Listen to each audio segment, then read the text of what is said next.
in the camera and lighting department. I'm not 100% sure how I did that. So we're just gonna hope that I can figure it out again next week. My air conditioning just turned on. I really hope that it's not as loud on your end as it is on mine. I'm still trying to figure out everything with the microphone. Not my area of expertise, to say the absolute least. Anyways, so today we are talking about the infancy gospel of Jesus Christ. It's so funny. I'm telling you guys now, I was going through this book. It's hilarious. So first of all, it's 22 chapters long. It claims to have been found in the book of Joseph the high priest, called by some Caiaphas. Whatever. It definitely wasn't, to say the absolute least. That's 100% not a thing that happened. But again, this is what we expected, right? It's a pseudo-epigraphical book, Gnostic. This one has a lot of Gnostic ideals. We said last week that the Gnostics like having knowledge, and if there is something that they're not sure about, they will just make up said knowledge, which is super fun, and definitely not explicitly warned against in Revelation or anything. That would be crazy. So anyways, we are starting off strong in chapter 1. Okay, the first few chapters, I'm literally going to walk you through all of them, and then after that I'm going to kind of skip around a bunch. But the first ones are just so funny right off the bat. So we are starting with the very first chapter. Very first chapter explains where they found this book. And then it says that Jesus, while in the cradle, looked up at his mom, Mary, and said, and I quote, "Mary, I am Jesus, the Son of God, that word which thou didst bring forth according to the declaration of the angel Gabriel to thee, and my Father hath sent me for the salvation of the world." An infant, like, probably moments after being born, looked at his mother and said all that. So that's great. And Joseph wasn't there at that point, because Joseph, when Mary was laboring, went off to go find a midwife to, like, help her. Makes sense. And he brought a Hebrew woman back, like this old Hebrew woman. But they found that Jesus was already born, and Jesus was glowing, like emitting light. And she was like she talked to Mary for a minute and was like, "You're so different. You're not like other girls." And she was like, "You're right, because Jesus is different, and he's not like other babies, and therefore I'm different. I'm not like other moms." And it was super annoying. It was really weird and obnoxious to read. So then she touched Jesus, just tapped him, and she became whole. What that means beats me. They don't explain it in the book at all. That it just says that, and then that's done. And then the shepherds came, and they set a fire, and I think then the angels came, and then other shepherds saw that and were like, "Oh, it's a temple," but like it's a cave. But I don't know. I read that section like several times, and I can't figure it out. So if you want to read the last half of the first chapter of the infancy gospel of Jesus Christ and explain it to me, I would really appreciate that, because I am confused, which I think is the point. It's a Gnostic gospel, so that's probably the point. I'm still lost. Okay, so now moving on to chapter 2.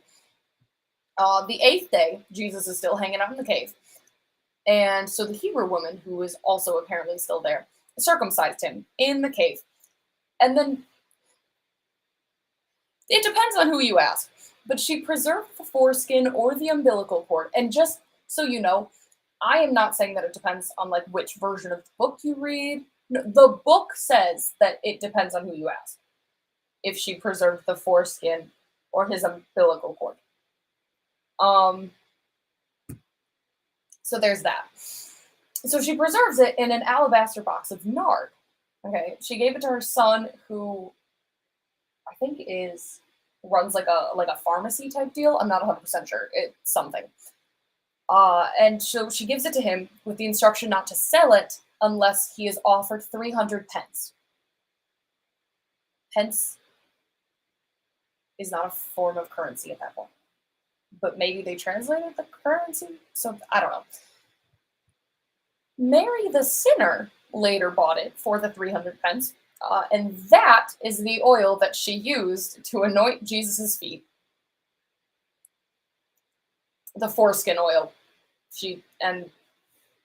And that's, I don't even know what to do with that notion.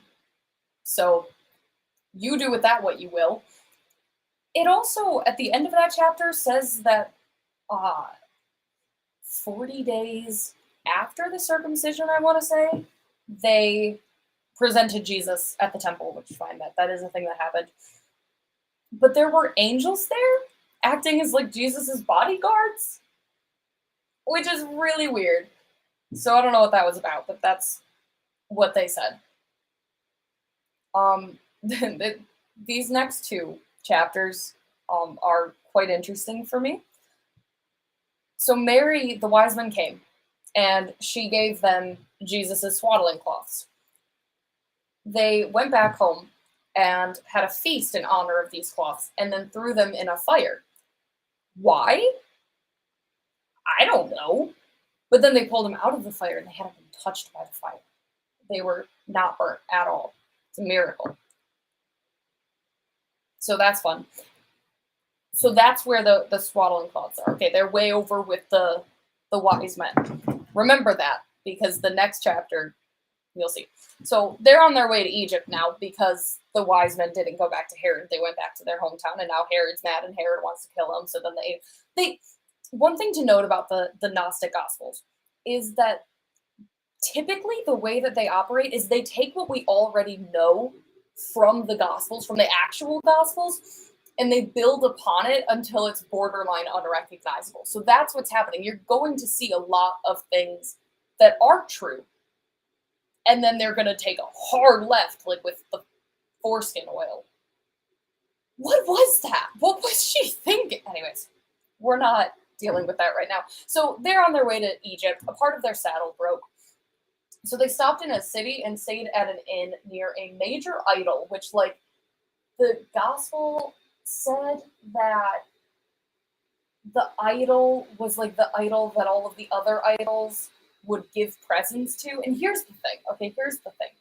If you have ever read fan fiction, if you were online between like 2011 to 2016, probably, like if you were on like Tumblr, Pinterest, that era, you know exactly what this is. Okay, this is straight up Jesus fan fiction, and I don't say that lightly. It follows all of the main structures of fan fiction. You've got the main character, Jesus, obviously, who can never do wrong, except like he definitely does do wrong, and we're gonna get to that in a hot second. But nobody ever gets mad at him for it. Everybody is just like obsessed with him all the time, except for a few people who really don't like him, but like they don't have a reason to not like them. Like the reasons are really weird, and it's a fan fiction. That's what I'm telling you. This is a fan fiction that we are reading. And I think it's funny because some people legitimately think that this should be canonized. No. So anyways, that's what's happened. So the big idol that all of the other idols worship somehow is in the middle of the city. They're staying in an inn near it. By that idol, which the idol is used by Satan as a mouthpiece a bunch. So like sometimes the idol talks. That's really weird. There's a priest that's preaching by it. and he has a son, a little 3-year-old boy who was possessed by a great multitude of devil, who uttered many strange things, walked around naked with his clothes torn, and threw stones at the people that he saw. Sounds like 3-year-old boy.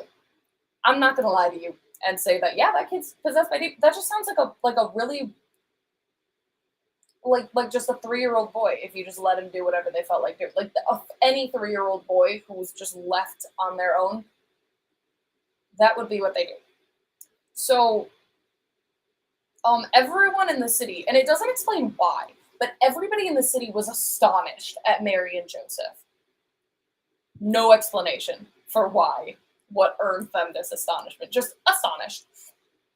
And all of the magistrates and priests went to the idol, and they said, and I quote, "What means all this consternation and dread which has fallen upon our country?" Okay.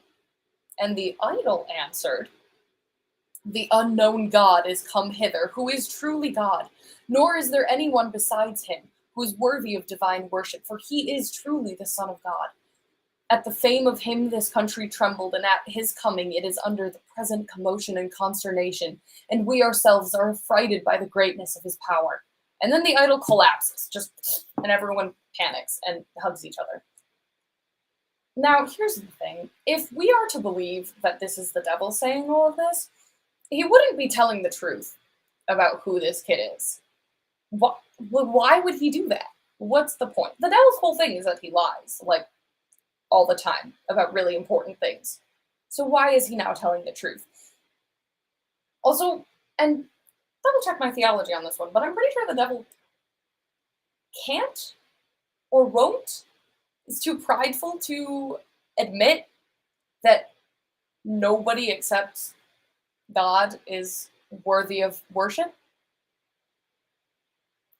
I kind of thought that was his whole thing. That's the reason he's in hell, is because he refused to admit that nobody else is to be worshipped except God. That's an important part of the Bible.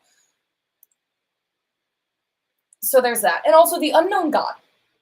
That's interesting. They got that from the book of Acts, where Paul goes to Athens, where they have a multitude of idols, and they have an altar to the unknown God. And Paul's like, "Hey, I know who the unknown God is," and he explains it, and it's Jesus that he's explaining.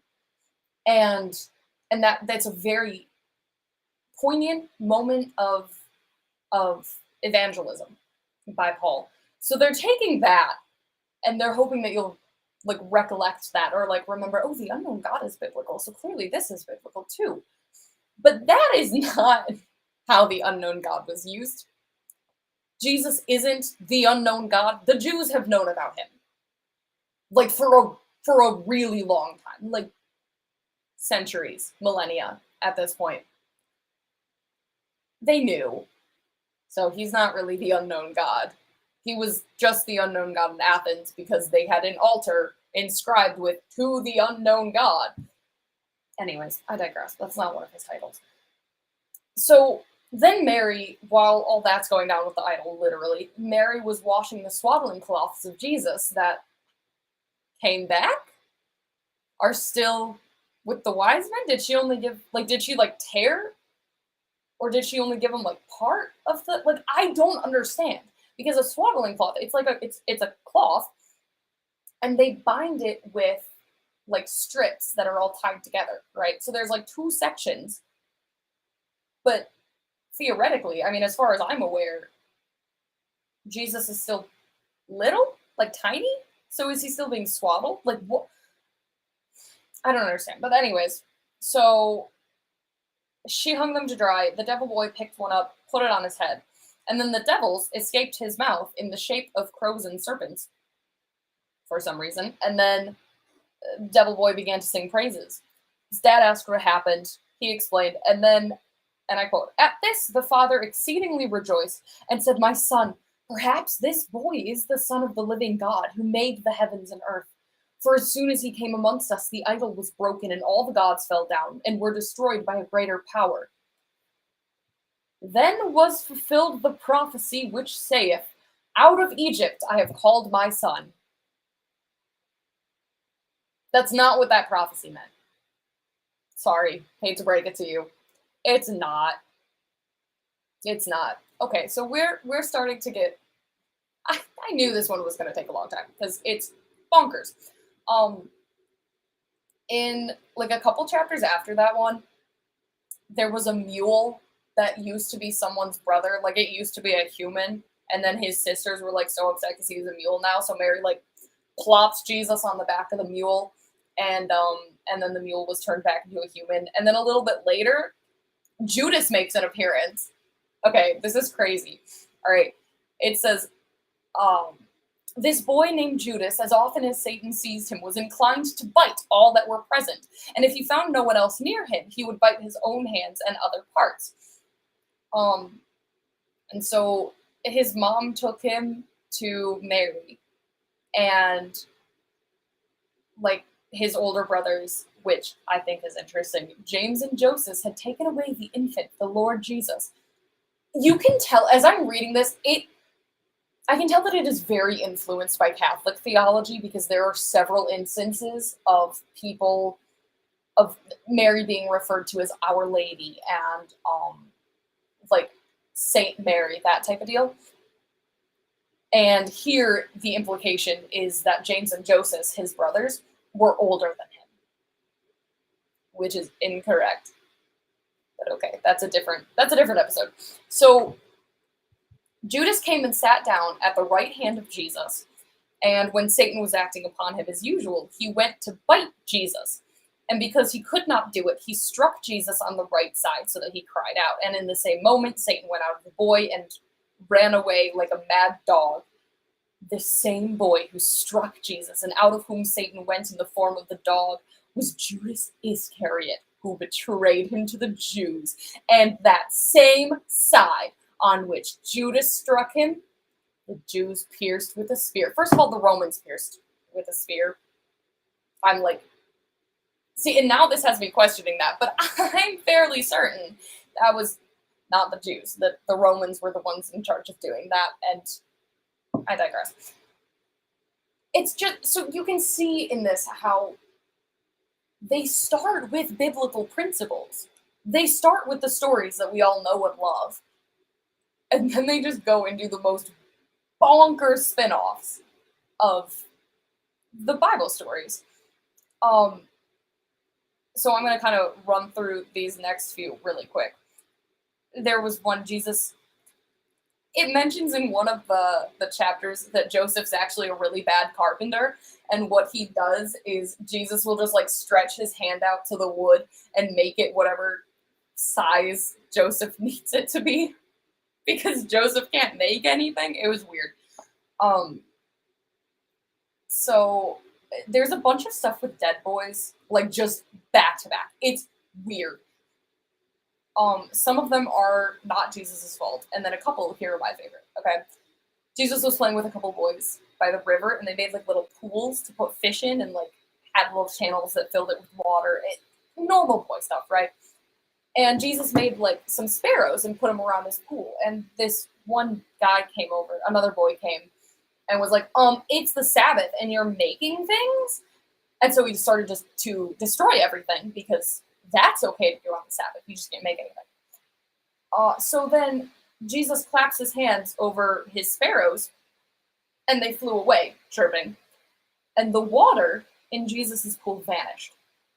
And Jesus looks at the boy who was destroying everything and said, in like manner as this water has vanished, so shall thy life vanish. And then the boy died.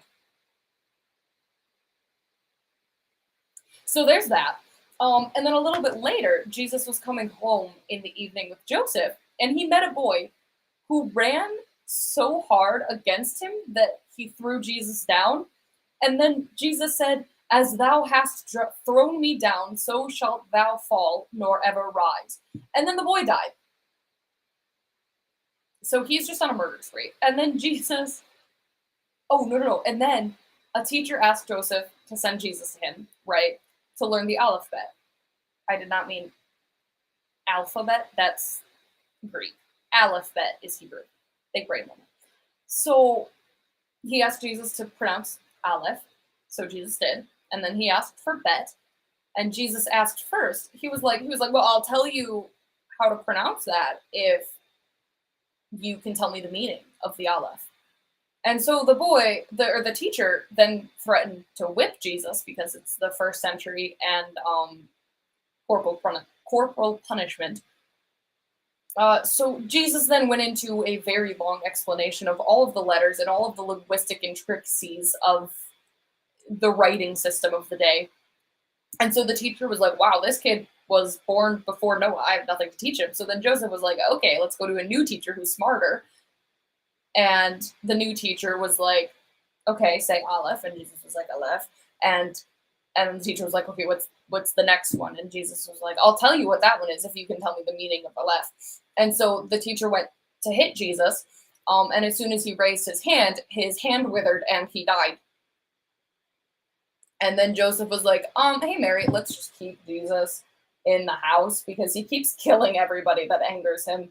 So let's just not let him go out anymore, which I think was probably a good move on Joseph's part.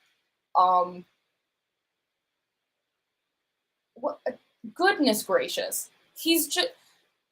So this is probably one of the craziest Gnostic Gospels. I think it's one that you could read through and be like, okay, no way is anybody going to believe this. But a lot of the others aren't. They're not like that. So I use this example to kind of set the stage for what is coming. And so that we kind of know what to be looking for. Remember, it starts with truth, but then they manipulate it. And some of this is just completely made up. They have, like the second to last chapter is just what happened in the temple with 12-year-old Jesus. Because who isn't curious about that? Like, I have wondered what Jesus said in that temple for a long time. So they decided, here's what happened. But that's not... If it was meant to be known, it would have been in the Bible. So the moral of this story, and the moral of everything that we're going through, is when somebody presents to you biblical information, really of any kind, vet it. Go to the Bible, research it. Do not just take them at their word. And this is said in the Bible. I think it's probably one of the Timothys. Good old Timothy. Timothy isn't. They're excellent letters. But you are to test everything. Because if you don't, if you're not testing everything, then you're going to run into issues. And you're going to fall into the thought process that a lot of the Gnostics fell into, where they just wanted to know. They wanted to have the knowledge, and so they made the knowledge. So that is the infancy gospel of Jesus. There were a lot of things that I skipped over, so feel free to go through and read it. It is written in like King James English, so best of luck to you if you do decide to do that, because it's something, that's for sure. So I will see you next week. We have two more Gnostic Gospels to go through. I'm quite excited, so we will see you next week, and hopefully I will be able to recreate this setup, because I quite like it. Tell me what you think.